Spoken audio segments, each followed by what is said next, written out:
say when I was growing up was, "But Dad, I don't want to." Have you ever said that? Dads, have you ever heard that? For me, it typically came after a request to mow the lawn, or rake the leaves, or growing up in Michigan, shovel snow. We would have days where we'd have to shovel 3 or 4 times.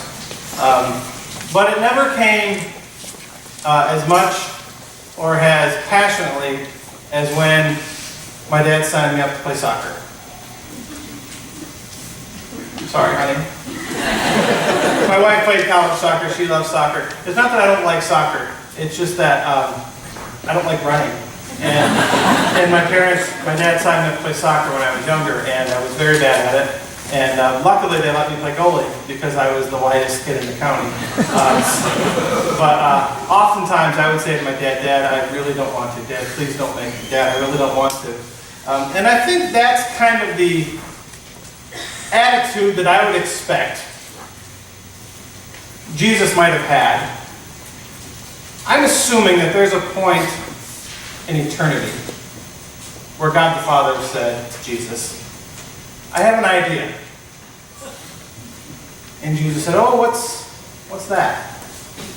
God the Father said, "I think you should go to earth and become a human being and live among our creation." And Jesus said, "Well, okay. Say a little more." "I don't think you're going to enjoy the experience. When news of your birth is circulated, it will not be welcomed. People will hear that you are coming, and they will not want you to come.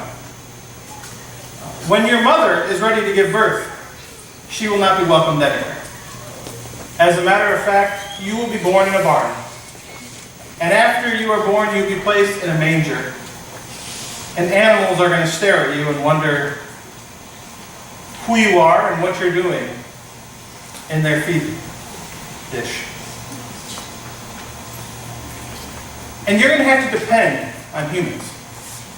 You're going to have to depend on the people that I choose. You're going to have to depend on them to feed you. You're going to have to depend on them to clean you. You're going to have to depend on them to raise you. You're going to have to depend on them to teach you how to do something so that you can make a living until the point when you are called to start your ministry. And then it's going to get even worse.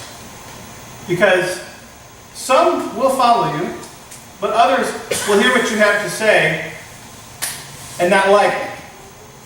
And they will mock you. And they will call you terrible names. And you will challenge the leaders because they are not righteous. And they will have you arrested. They will beat you. And they will kill you in the most painful way they know how. And 3 days later, you'll rise again. At that point, I would imagine Jesus looked at the Father and said, "But Dad, I really don't want to.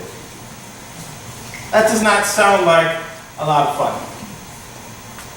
Is there anything else that we can do? Why me?"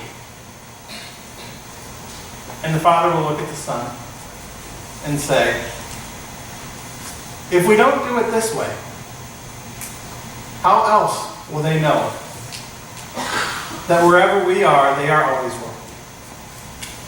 How else will they know that they can always depend on us for anything they might need? They could turn to us at any time.